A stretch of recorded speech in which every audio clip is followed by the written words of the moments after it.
ونعوذ بالله من شرور أنفسنا ومن سيئات أعمالنا من يهده الله فلا مضل له ومن يضلل فلا هادي له ونشهد أن لا إله إلا الله وحده لا شريك له ونشهد أن سيدنا ونبينا ومولانا محمدا عبده ورسوله أما بعد فأعوذ بالله من الشيطان الرجيم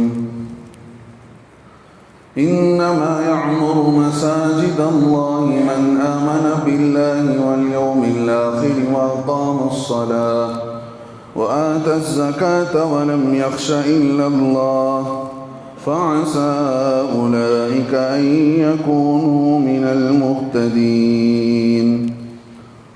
وقال نبينا صلى الله عليه وسلم خير الأماكن مساجدها وشر الأماكن أسواقها.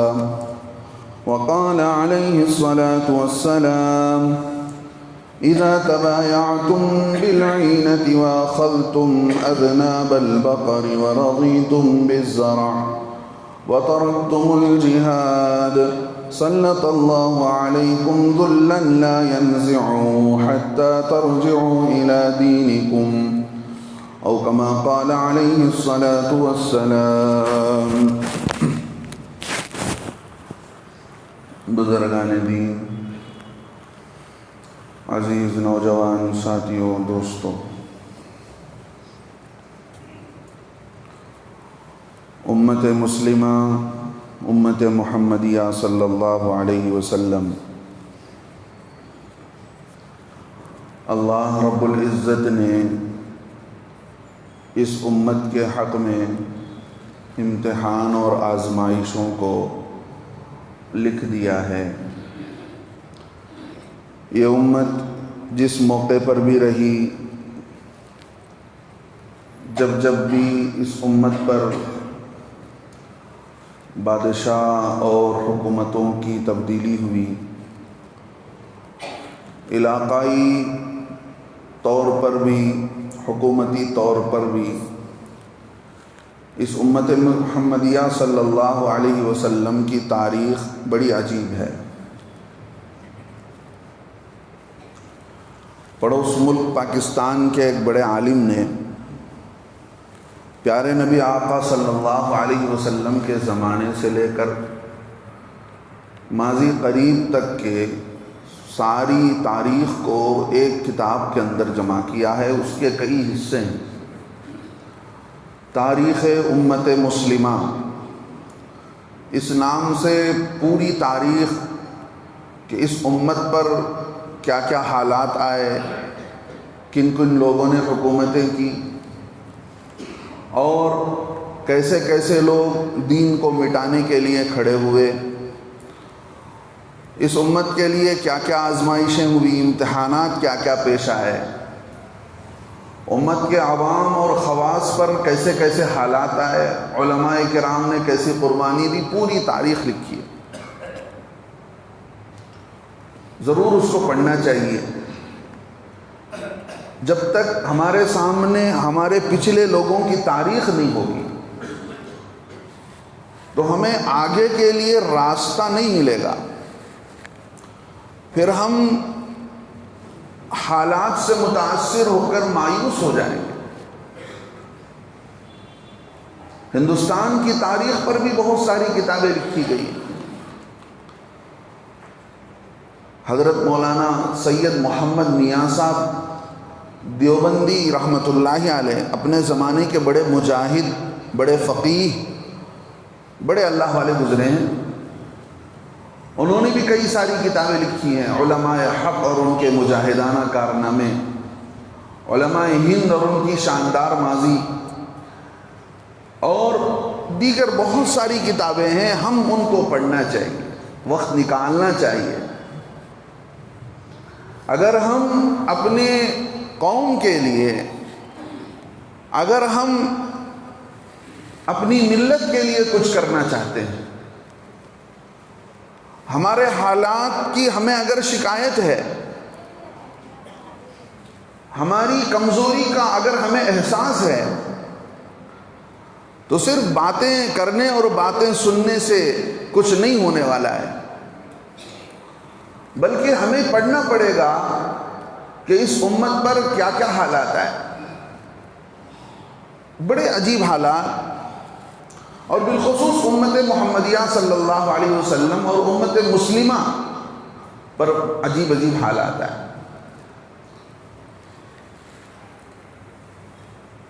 اللہ رب العزت نے یہ طے کر رکھ دیا ہے کہ جب تک یہ امت مسلمہ اگر دین کو مضبوطی سے پکڑی رہے گی، اپنے ہاتھوں سے دین کے دامن کو نہیں چھوڑے گی اور ہر حال میں ایمانی زندگی گزارے گی، تو اللہ نے لکھ دیا ہے کہ چاہے کیسے ہی بادشاہ کیوں نہ آ جائیں، حکومتیں کتنی ہی تبدیل کیوں نہ ہو جائیں، ہم سربلند اور سرفراز اور بلندی پر انہی لوگوں کو رکھیں گے جو ہم پر ایمان لاتے ہیں، ہمیں ڈر کر زندگی گزارتے ہیں۔ وَلَا تَهِنُوا وَلَا تَحْزَنُوا، گھبرانے کی بھی ضرورت نہیں ہے، اللہ فرماتے ہیں غم کرنے کی بھی ضرورت نہیں ہے، حالات کیسے بھی ہو جائیں اور دنیا کے اندر کچھ بھی نقشہ بدلتا جا رہا ہو، اللہ تسلی دے رہے ہیں ایمان والوں کو، وَلَا تَهِنُوا وَلَا تَحْزَنُوا، گھبرانے کی ضرورت نہیں، غم کرنے کی ضرورت نہیں، وَأَنْتُمُ الْأَعْلَوْنَ، کامیابی تمہیں مل کر رہے گی، عزتیں تمہارے حق میں آ کر رہیں گی، تم سربلندی کی زندگی گزارو گے، ان کنتم مؤمنین، اگر تم ایمان والے ہو، ایمان تمہارے دلوں کے اندر ہو اور اس ایمان کا اظہار تمہارے اعمال سے ظاہر ہو رہا ہو، تو پھر اللہ رب العزت اس عمل کی بنیاد پر، ایمان والوں کی اس زندگی کی بنیاد پر اپنی مددوں کو اتارتے ہیں۔ یہ کتابوں کے اندر بھرے ہوئے واقعات، کتابوں کے اندر واقعات بھرے ہوئے ہیں۔ تو میرے دوستو بزرگوں، سب سے پہلی چیز جہاں مسلمان کی آج رسمی تعلق دین سے ہے، اس کی سب سے بڑی بنیاد ہمارا رسمی تعلق مسجد سے ہونا ہے۔ آج ایمان والا مسجد سے کٹ گیا،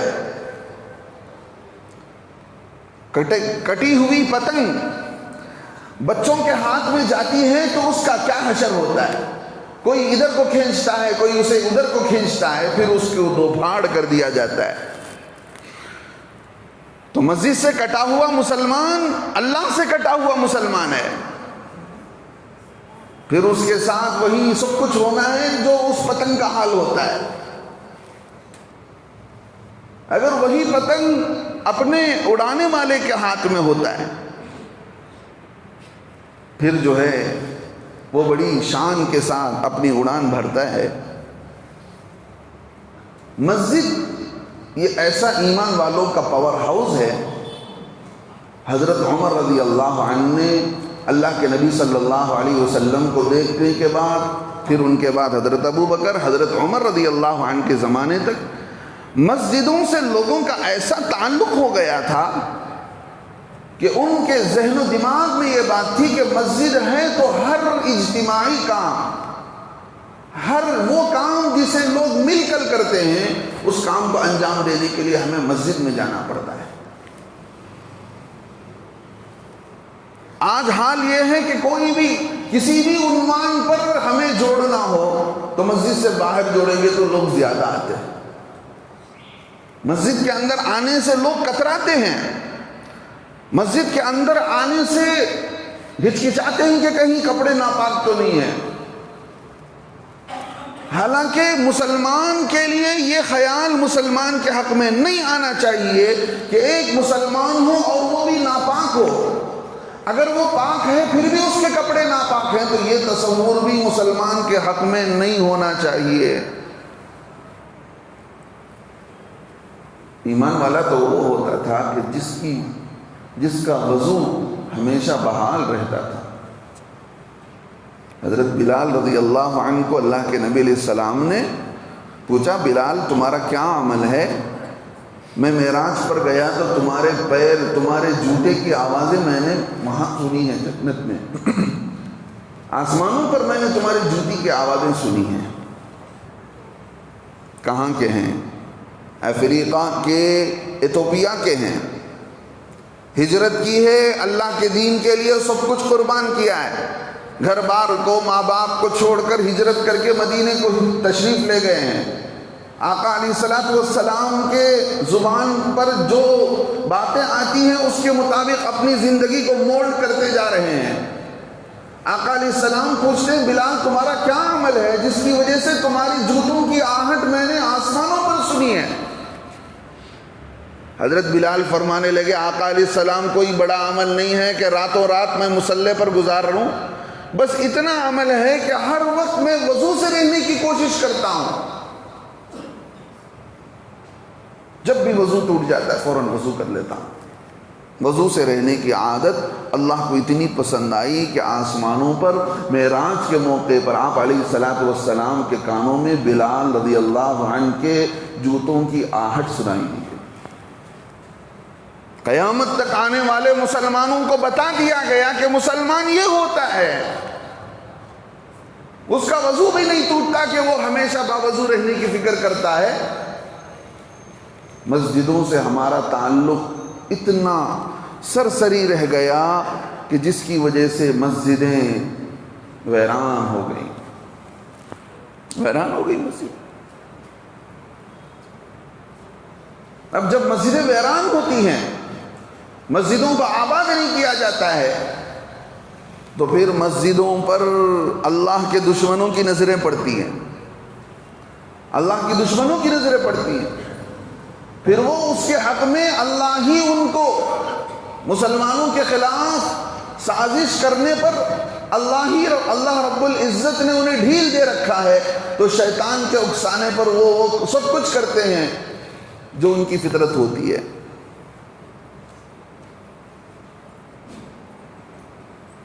مسجد کو ویران آسان سے مسلمان کر دیتا ہے، لیکن مسجد کی ایک اینٹ بھی اپنی جگہ سے ہٹ جاتی ہے تو اس کے لیے لڑنے بھیڑنے کے لیے مسلمان سامنے آ جاتا ہے، حالانکہ اس ایک اینٹ سے مسجد کی خوبصورتی نہیں تھی۔ وہ ایک بندہ محلے کا 5 وقتہ نمازی بن جاتا تو اس ایک اینٹ کی کیا خوبصورتی بنتی، بلکہ ماربل اور گرینائٹ سے مسجد کی وہ خوبصورتی نہیں ہوتی جو مصلیوں سے ہوتی ہے، مصلیوں سے ہوتی ہے۔ تو میرے دوستو بزرگوں، اس امت کی بڑی لمبی تاریخ رہی ہے، اس امت پر حالات آئے، آزمائش آئے، مصیبتیں آئیں۔ یہ دنیا کی زندگی اللہ رب العزت ہم کو دیکھنا چاہتے ہیں کون سچا مسلمان ہے۔ فما اصابکم من مصیبت فبما کسبت ایدیکم، جو تمہیں مصیبتیں پہنچ رہی ہیں تمہارے اعمال کا نتیجہ ہے۔ تم نے ایسے اعمال کیے جس کی وجہ سے ہم نے ایسے حالات لائے، تم نے ایسے اعمال کیے جس کی وجہ سے دشمنوں کو ایسی ہمت ہو رہی ہے۔ وَيَعْفُو عَنْ كَثِيرٍ، بہت سارے گناہوں کو تو ہم معاف بھی کر دیتے ہیں، تھوڑا سا نتیجہ دکھاتے ہیں، تھوڑے سے حالات لا کر بتاتے ہیں، انجام اینڈنگ تو وہاں پتہ چلے گا موت کے بعد اور وہاں آخرت میں، لیکن اس کی شروعات ہم یہاں سے بتا دیتے ہیں، چھوٹی تکلیفیں دیتے ہیں بڑی تکلیف سے بچانے کے لیے، چھوٹے عذاب میں مسلط کرتے ہیں بڑے عذاب سے بچانے کے لیے۔ تو میرے دوستو بزرگوں، جس جگہ کے بارے میں آقا علیہ الصلوۃ والسلام نے فرمایا خیر الاماکن مساجدها، بہترین جگہ مسجدیں ہیں، وشر الاماکن اسواقها، اور سب سے بدترین جگہ بازار اور مارکیٹیں ہیں۔ آپ اپنے دل پر ہاتھ رکھ کر بتائیے کہ ہمارا وقت کہاں زیادہ گزر رہا ہے؟ ہم مسجدوں سے، مارکیٹوں سے، منڈیوں سے، دکانوں سے کتنا جڑے ہوئے ہیں، اور مسجد سے ہمارا تعلق کتنا معمولی سا ہے۔ جب دین کو آدمی دنیا کے اندر سستا جاننے لگتا ہے تو پھر اللہ رب العزت بھی اس کی قیمت دنیا والوں کی نظروں میں سستی کر دیتے ہیں۔ دین کو سستا سمجھنے کا مطلب یہ ہے کہ آپ دین کی اہمیت ہی نہیں دیتے۔ 500 روپے زمین پر گرا ہو اور آپ ٹائٹ فلور سے دیکھ لیں، لالچی آدمی پہنچ جاتا ہے، یہ نہیں دیکھتا کہ عزت جائے گی کہ کیا ہوگا، 3 فلور سے نیچے اتر کر آ کر لے کر جائے گا، اس لیے کہ 500 کی اہمیت ہے، اس کی قیمت کا اندازہ ہے، لیکن 3 فلور سے اتر کر نماز پڑھنے کے لیے نہیں آئے گا۔ میرے دوستو بزرگوں، اپنے اندر احساس پیدا کرنے کی ضرورت ہے۔ اللہ رب العزت ہمیں صحیح سمجھ کی توفیق نصیب فرمائے۔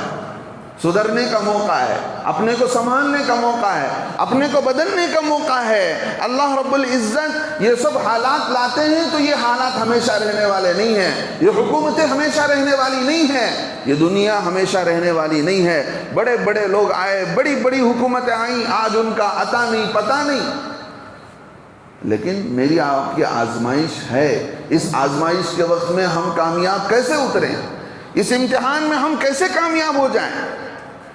اسپین کی تاریخ آپ بھول گئے، 500 سال مسلمانوں کی حکومت تھی، لیکن مسلمان آپس میں لڑ بھیڑ رہے تھے، دین کی اہمیت کم ہوئی، علماء سے ان کا تعلق کٹا، مسجدوں سے ان کا تعلق کٹا، پھر یہ ہوا کہ نصارہ کرسچنوں کی اکثریت ہوئی، وہاں سے وہ نکالے گئے، مسلمان نکالے گئے، جو رہے وہ نصارہ بنا دیے گئے، یا جو اسلام پر باقی رہنا چاہتے تھے ان کو وہاں سے نکال دیا گیا۔ ایمان کی گرمی رکھنے والوں نے مسجدیں بنائی، وہاں پر مسجد قرطبہ بنائی، ویران اور کھنڈر بن گئی ہے آج وہ مسجد، جس مسجد کے 2 ستونوں کے بیچ میں 3 صف ہوتی تھی، اور ہر ستون پر اور ہر صف پر 1,000 ستون ہوتے تھے۔ ایک تاریخ ہے۔ جب مسلمانوں کے حالات بگڑتے ہیں، اللہ دشمنوں کو کھڑی کرتے ہیں۔ تاتاریوں کی تاریخ کو اٹھا کر دیکھیں، 616 عیسوی سے 666 تقریباً 50-60 سالہ ایسی تاریخ تھی۔ ان کے ہاتھوں میں ایسا دبدبا، ان کا ایسا رعب پوری دنیا پر چھایا ہوا تھا، بغداد اور عراق اور پورے کا پورا عربستان کا علاقہ۔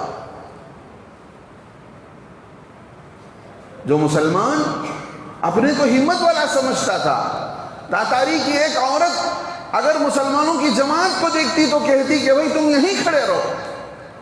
اس مسلمانوں کی وہ جماعت 10-12 آدمی وہیں کھڑے رہتے تھے، ان کو وہاں سے ہلنے کی ہمت نہیں ہوتی تھی، وہ اپنے گھر جا کر ہتھیار لاتی اور پوروں کا کام ختم کرتی۔ آپ سوچ سکتے ہیں کتنی بزدلی ان مسلمانوں کے دلوں میں آئی ہوگی۔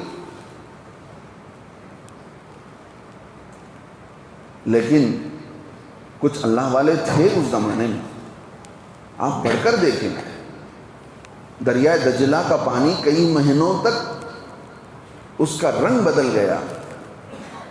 مسلمانوں کی لکھی ہوئی کتابوں کو لا کر دریائے دجلہ میں ایسا ڈالا کہ اس کی سیاہی، اس کے انک پگھل پگھل کر دریا کے پانی کے رنگ بدل گئے، اور اس پر گویا لوگ چل پھرنے لگے۔ اتنی کتابیں مسلمانوں کی تاریخ ہے۔ پھر ان خبیثوں نے اتنا خون خرابہ مچایا، محدثین کرام، حدیث کے حفاظ اور حدیث کے ائمہ کو چن چن کر کے انہوں نے ایسے مارا، ان تاتاریوں نے، کہ ان محدثین اور علماء کی کھوپڑیوں کے سروں سے مینار کھڑا کر دیا گیا۔ علماء اور ائمہ کے سروں سے ان کی کھوپڑیوں کی مینار کھڑی کر دی گئی ہو تو آپ سوچ سکتے ہیں کہ کیسے حالات آئے ہوں گے۔ ہمیشہ جینے کا ہی سوچتے ہیں ہم، کبھی مرنے کا سوچتے ہی نہیں، کبھی اللہ کے دین کے لیے اپنی جان کو قربان کرنے کا سوچتے ہی نہیں۔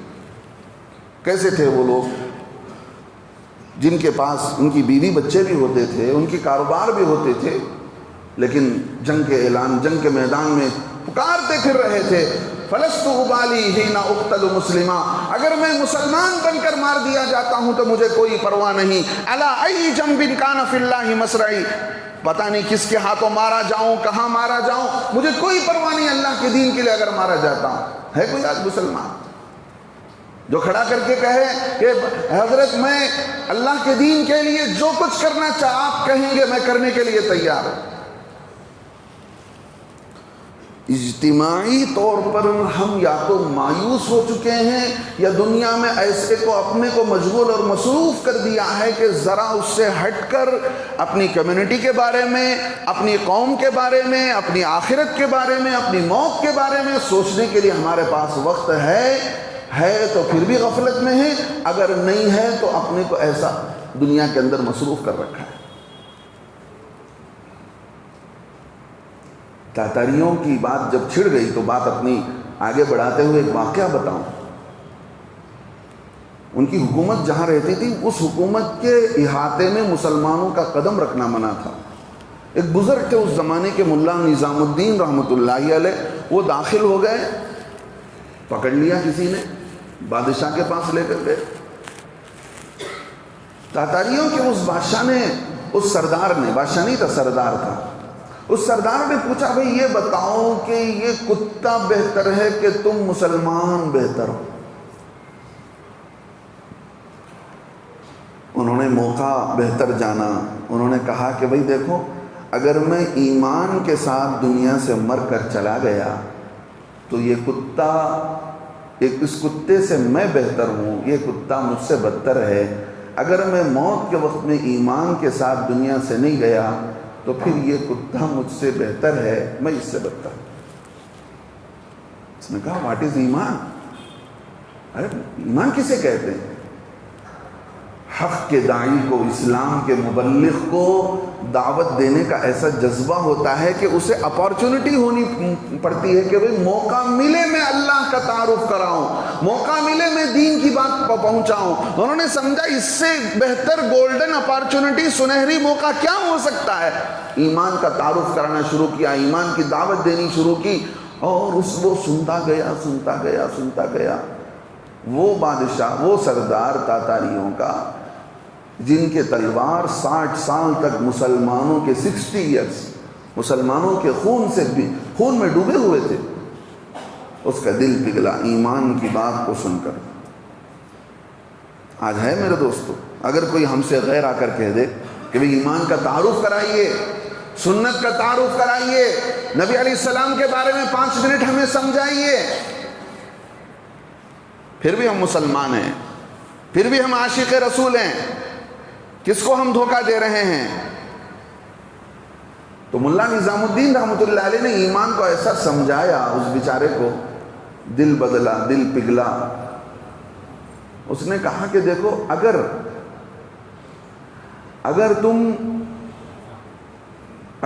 چند دن تک تم رہو تو پھر میں بادشاہ بنایا جانے کا، میں امید ہے کہ میں بادشاہ بنایا جاؤں، پھر اس وقت مجھے اوپر والے نے توفیق دی تو میں یہ کوشش کروں گا کہ میں بھی مسلمان ہو جاؤں، میری پوری حکومت اسلامی طرز پر چلے، یہ میرا وعدہ ہے۔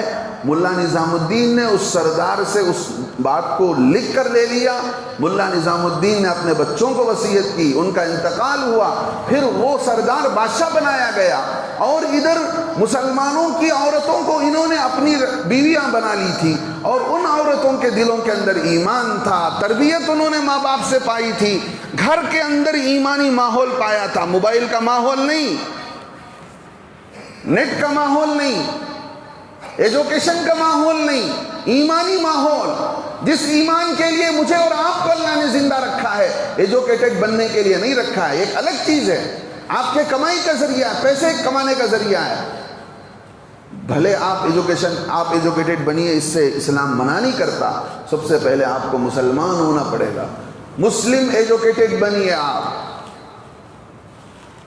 تو ملا نظام الدین رحمۃ اللہ علیہ کے بیٹے وہاں گئے، بادشاہ کو سارا عہد نامہ دکھایا، بادشاہ کو وہ عہد نامہ یاد آ گیا۔ اس دن بادشاہ نے اعلان کیا، آج سے میں ڈکلیئر کرتا ہوں کہ میری حکومت اسلامی مملکت اسلامی طرز کے مطابق چلے گی، جسے بھی یہاں رہنا ہو، مانے نہ مانے، دل چاہے نہ چاہے، مسلمان بننا پڑے گا، اسلامی زندگی گزارنی پڑے گی۔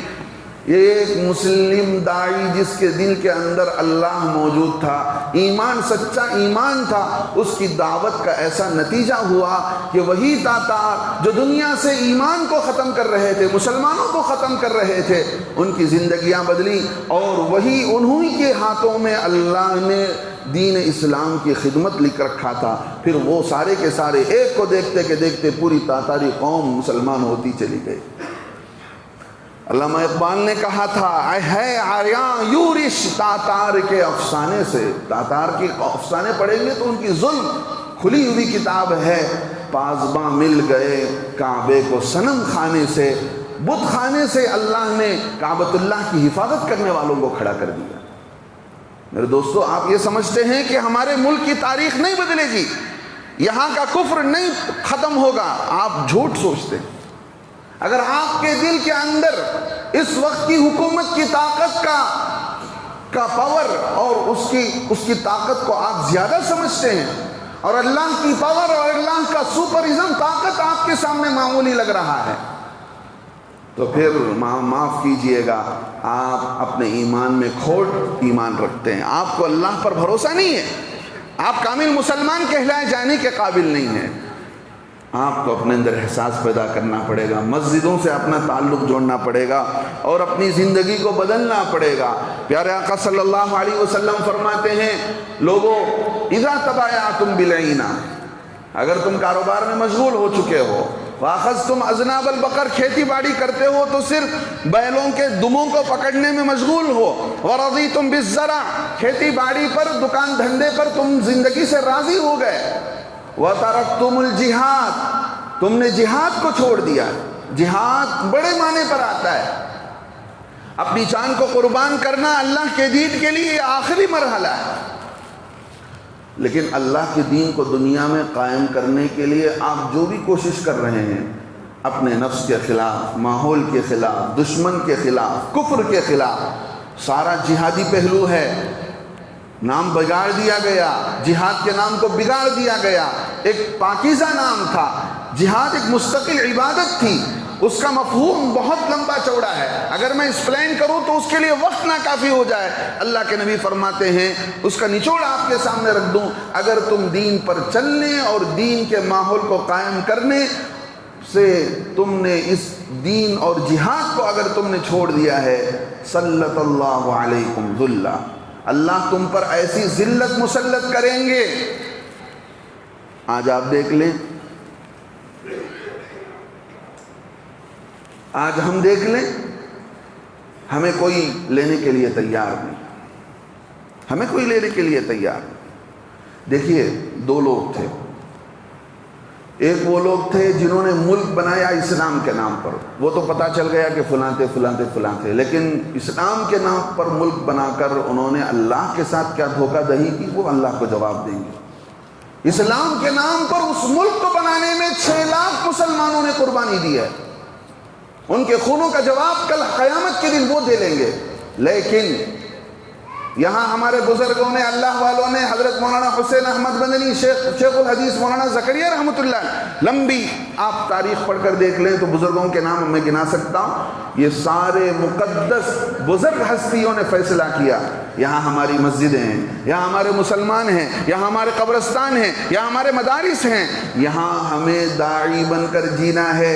اسلام کا پیغام، اتنی بڑی میجارٹی جو کفر میں، بت پرستی میں پڑی ہوئی ہے، ان کو کون اسلام سمجھائے گا، ان کو کون دین سمجھائے گا؟ ان کو دین سمجھانے کے لیے ہمیں یہاں رہنا ہے۔ ایک دوسرے کو تسلی دی، سامان مہیا کیا، ایک دوسرے یہاں پر رہ گئے اس نیت سے کہ یہاں تبلیغ کی جائے، اللہ کے دین کو عام کیا جائے، مسجدوں کو آباد کیا جائے۔ اور ہم نے مارکیٹوں کو آباد کر دیا، بازاروں کو آباد کر دیا، بلڈنگیں بنانے میں مصروف ہو گئے۔ اگر وہ لوگ ملک بنائے اسلام کے نام پر، اسلام کو وہاں نافذ نہیں کیا تو وہ اللہ کے یہاں پکڑے جائیں گے، تو کیا ہم بچ جائیں گے؟ ہم اپنے گھر پر اسلام کے جھنڈے کو لہرانے کے لیے تیار نہیں، اسلامی زندگی پر چلنے کے لیے تیار نہیں۔ میرے دوستو بزرگوں، حالات بدل رہے ہیں، بڑی تیزی کے ساتھ بدل رہے ہیں، ایک امتحان ہے، پھر اللہ رب العزت حضرت شیخ الہند حضرت مولانا شاہ ولی اللہ محدث دہلوی رحمۃ اللہ علیہ نے لکھا ہے، اللہ کی عادت اس بات کو تقاضا کرتی ہے کہ جہاں کفر اور باطل کی طاقت کی میجارٹی ہو جاتی ہے، ان کا کفر اور دبدبہ پنپنے لگتا ہے، پھر جو ان کا دبدبہ ہونے لگتا ہے تو پھر اللہ کی عادت ہے کہ اللہ اس کفر کی طاقت کو توڑتے ہیں، پھر انہی کٹر ظالم کافروں سے دین کی خدمت لیتے ہیں۔ وہ وقت آنے والا ہے، لیکن اس سے پہلے میرے اور آپ کا امتحان ہونے والا ہے۔ اس امتحان کے لیے ہمیں اور آپ کو تیار ہونا ہے، اور جو ہماری عزت اور عظمت پچھلے زمانے میں ختم ہو گئی تھی اسے ہمیں آگے لانا ہے، اسے ہمیں اس عزت کو حاصل کرنے کی کوشش کرنا ہے۔ بڑے بڑے بادشاہ گزرے ہیں اس ملک کے اندر، انہوں نے مسجدیں بنائیں، انصاف کرایا، انہوں نے سب کے ساتھ انصاف کا برتاؤ کیا، لیکن آج بڑی ناانصافی ہمارے ساتھ کی جا رہی ہے۔ لیکن ہمیں یہ کرنا ہے کہ بغیر کسی جذبات میں آئے ہوئے سب سے پہلے ہمیں یہاں پر رہتے ہوئے اپنے پیپروں کو تیار کرنا ہے۔ وہ کچھ لالیں یا نارسی یا نارپی، جو کچھ لائیں نہ لائیں بات کا قصہ ہے، لیکن اپنے ڈاکومنٹ کو ساروں کو تیار کرنا ہے۔ اس کی تفصیل میں آگے آئندہ کے جمعوں میں بتاؤں گا، لیکن اب ہمیں کیا کرنا ہے؟ اب ہمیں یہ کرنا ہے کہ بہت جلد ہمارے ملک کے اندر الیکشن آنے والا ہے۔ اس الیکشن کے موقع پر ہم اگر اپنی دماغ حاضری کا، بیدار باشی، جاگے ہونے کا ثبوت نہیں دیے تو پھر وہ وقت آنے والا ہے کہ پھر صرف پچھتانے کے سوا کچھ نہیں رہ جائے گا۔ نمبر پہلا آتا ہے ووٹ کا۔ یہی ووٹ ان کے حلق کا کانٹا بنا ہوا ہے، اس بات کی کوشش کر رہے ہیں کہ یہاں کے مائنورٹی کو ووٹ کا حق چھین لیا جائے۔ ہمیں اپنے ووٹ کے معاملے میں حساس ہونا پڑے گا۔ سب سے پہلے اس کے لیے ہمیں اپنا ووٹر آئی ڈی تیار کرنا پڑے گا۔ جب تک ہماری ووٹر آئی ڈی ہے تو اچھی بات ہے، اور وہ نام ہمارا ووٹر لیسٹ میں ہے کہ نہیں ہے۔ کہیں کسی شریر نے ہمارا نام تو حذف تو نہیں کر دیا۔ میں نے پچھلے الیکشن سے پہلے میں نے بتایا کہ مودی مسجد تاسکر ٹاؤن کے رہنے والے پرانے مسلمان، یہ تو محلہ نیا آباد ہوا ہے 20-25 سال پہلے، 30 سال پہلے، وہ پرانا محلہ، اس محلے کے مسلمانوں کا نام ووٹر لیسٹ سے غائب ہے۔ تو سب سے پہلے یہ دیکھنا پڑے گا کہ آپ کا نام ووٹر لیسٹ میں ہے کہ نہیں۔ اگر ہے تو ووٹر آئی ڈی ہے کہ نہیں، اگر ہے تو ووٹر لیسٹ میں ہے کہ نہیں، یہ دیکھنا پڑے گا۔ اگر کسی کی ووٹر لیسٹ نہیں ہے، اگر ووٹر آئی ڈی نہیں ہے تو ووٹر آئی ڈی بنانی پڑے گی۔ اور کوئی بچہ اس 2024 جنوری میں اس کے 18 سال پورے ہو چکے ہیں تو اس بچے کا بنانا پڑے گا۔ اگر نام بگڑا ہوا ہے تو اس نام کو کریکشن کرنا پڑے گا۔ لیکن اللہ جزائے خیر دے ان علماء کو، ان دانشوروں کو، ان فکر مند لوگوں کو۔ اللہ کا فضل ہے، پورے صوبے کرناٹک کے اندر یہ کام بڑی تیزی کے ساتھ ہو رہا ہے۔ مسجد وائز یہ کام ہو رہا ہے۔ ہمارے ہبال کے علاقے میں تقریباً 4 حلقے آتے ہیں، جن میں کسی میں 14 مسجدیں ہیں، کسی میں 20 مسجدیں ہیں۔ ہمارے کوثر نگر حلقے کے اندر 16 مسجدیں اور 4 مصلے۔ پورے ہبال ایریے کے اندر 285 ووٹنگ بوتھ آتے ہیں، اور اس میں سے ہمارے کوثر نگر حلقے کے اندر 94 بوتھ آتے ہیں، جس میں سے 3 بوتھ ہماری مسجد اور ہماری مسجد کے ایریے سے الیکٹڈ ہیں۔ اللہ کا فضل ہے، مسجد کے ذمہ داروں نے اس ذمہ داری کو قبول کیا ہے، اور یہاں پر ایک جو ہے مستقل ایک کاؤنٹر بھی لگایا جائے گا، جہاں آپ کے لیے آپ کے ووٹر آئی ڈی کو کریکشن کرنا ہے یا نیو اپلائی کرنا ہے، ووٹر لیسٹ میں اپنے نام کو اندراج کرنا ہے، یہ سارے کام انشاءاللہ انجام دیے جائیں گے، اس کا اعلان کیا جائے گا۔ لیکن آپ میں سے وہ لوگ جو یہ کام کر سکتے ہیں، اللہ نے ان کو صلاحیت دی ہے، پڑھے لکھے ہیں، اپنی اس صلاحیت کو اپنے کام میں لے کر آئیے۔ یہ مت سوچئے کہ اتنا بڑا کام ہم کیا کر سکتے ہیں، ہم سے ہو سکتا ہے کہ نہیں ہو سکتا۔ نہیں، آپ سے ہو سکتا ہے، آپ کوشش کریں گے تو ہوگا، اور آپ ہمت کر کے آگے بڑھ کر آئیں۔ 1 گھنٹہ دیں، 2 گھنٹہ دیں۔ ایک مسجد بن رہی تھی سعودیہ کے اندر، ایک مزدور جا رہا تھا، اس مزدور نے کہا کہ اس مسجد کے لیے میں تو پیسے تو نہیں دے سکتا ہوں، 6 دن مزدوری کرتا ہوں، 1 دن جو مزدوری کی چھٹی ملتی ہے وہ 1 دن کی مزدوری میں اس مسجد میں کام لگاؤں گا۔ وہ اپنی بس کی کر رہا ہے مزدوری کر کے، آپ اپنی طاقت کے سے بڑھ کر کیجئے۔ قوم کا مسئلہ ہے، آپ کے وجود کا مسئلہ ہے۔ دیکھیے، دوسروں کا ووٹ دینا وہ دوسروں کا ووٹ دینا کسی پارٹی کے نفع میں ہوگا، لیکن آپ کا ووٹ آپ کے یہاں انڈین ہونے کی نشانی ہے۔ آپ کے انڈین ہونے کے لیے سب سے بڑی پروف یہ ہے، سب سے بڑا پروف یہ ہے کہ آپ اپنا ووٹر آئی ڈی رکھتے ہیں۔ اتنے سالوں سے ووٹر آئی ڈی کا استعمال ہو رہا ہے، ہمارے گھر کے اندر ساروں کے نام موجود ہیں۔ بہت سارے لوگ انتقال کر چکے تھے، ان کا نام ہم ختم نہیں کرتے، شریر لوگ پورے کا نام نئے کے ساتھ، جن کا نام جو مر چکے ہیں ان کے ساتھ جو ہے زندوں کا نام بھی کاٹ دیتے ہیں۔ سب سے پہلے ان لوگوں کا نام وہاں سے ہٹانا پڑے گا۔ الحمدللہ مسجد وار یہ کام تقسیم کیا گیا، مسجد کو گھروں کے حساب سے ڈیوائیڈ کر کے، اور ایک ایک بوتھ کے اندر کتنے مسلم ووٹس ہیں، ان مسلم ووٹس کو کیسے قابو میں کیا جائے، ان کا نام کیسے ووٹر لسٹ میں لایا جائے، نئی آئی ڈی کیسی بنائی جائے، یہ سارا ایک لمبا پروسیس چل رہا ہے۔ جو پڑھے لکھے لوگ ہیں ان کے حق میں ان کے لیے آج ایک اہم مشورہ ہمارے ملک کے بلکہ بڑے ذمہ دار احباب جو ہمارے بنگلور شہر کے ہیں، مولانا شبیر ندوی اور IPS نثار احمد صاحب، یہ سارے حضرات تشریف لا رہے ہیں کہ وہ لوگ جو اس معاملے میں اپنی مدد دے سکتے ہیں، مسجد کے کام آ سکتے ہیں، قوم کے کام آ سکتے ہیں، ان کو آگے آنے کی ضرورت ہے، اور جو ہے اپنی صلاحیتوں کو یہاں پر لگانے کی ضرورت ہے۔ ایک ایک ووٹ کتنا اہمیت رکھتا ہے آپ اندازہ نہیں کر سکتے۔ ایک ہوتا ہے قطرہ قطرہ دریا شود، فارسی کا ایک جملہ ہے کہ بھئی قطرہ قطرہ ہی دریا ہوتا ہے، اگر معمولی سی سوراخ ہو کشتی کے اندر، اس کو بند نہ کیا جائے تو پھر کشتی کے اندر پوری ندی آ جاتی ہے۔ تو ایک ایک ووٹ اگر پورے بنگلور کے اندر سے جو لوگ غفلت کر کے، مان لیجئے 1 لاکھ آدمی غفلت سے ووٹ نہیں ڈال رہے، یہ سمجھ کر کے میرے ایک کے نہ ڈالنے سے کیا ہوگا، اگر ان ساروں کو احساس دلایا گیا، اگر وہ سارے ووٹ ڈالنے والے بن گئے تو صحیح آدمی کے حق میں 1 لاکھ ووٹ پڑ سکتے ہیں، صحیح انصاف پسند آدمی کے حق میں ہمارا گواہی دینا ہو سکتا ہے۔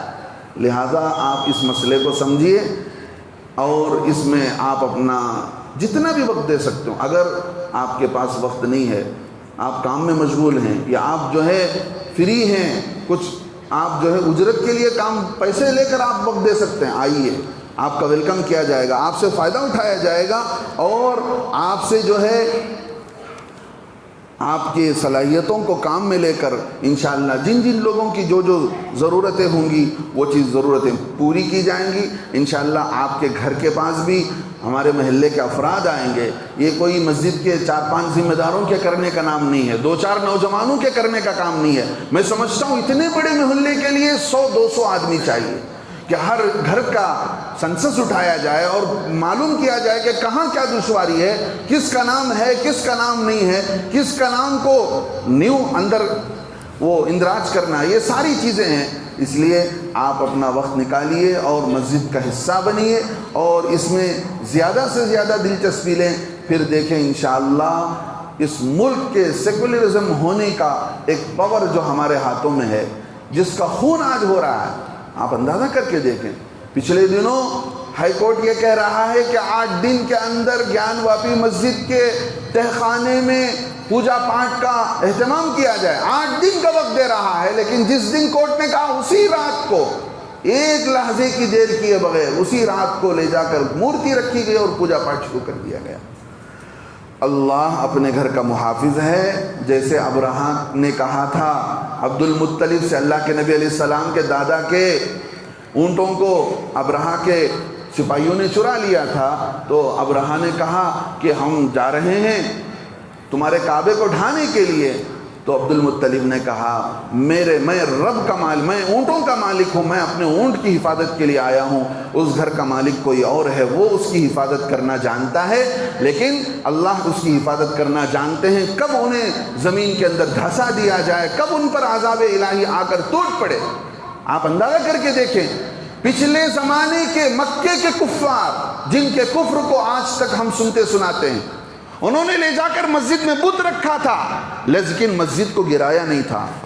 اس سے پرلے درجے کے گرے ہوئے ذلیل قسم کے انسان، انہوں نے مسجد کو گرا کر مندر بنوایا، ان سے 1 ہاتھ 10 ہاتھ آگے بڑھ گئے یہ لوگ۔ ایسے کمینے لوگوں کو، ایسی کمینی ذہنیت والے لوگوں کو نکال باہر کرنے کے لیے ہمیں ایک پلیٹ فارم ہونا پڑے گا، ایک ہونا پڑے گا، سنی کو بھی اس پلیٹ فارم پر آنا پڑے گا، دیوبندی کو، چاہے تبلیغی ہو، چاہے اہل حدیث ہو، سب کو ایمان اور اسلام کے ناطے پر، کلمے کے ناطے پر متحد ہو کر کام کرنا پڑے گا۔ میں سمجھتا ہوں انشاءاللہ آپ اس بارے میں اپنے سب کچھ لگانے کی کوشش کریں گے۔ اللہ تعالی ہمیں عمل کرنے کی توفیق نصیب فرمائے۔ آمین وآخر دعوانا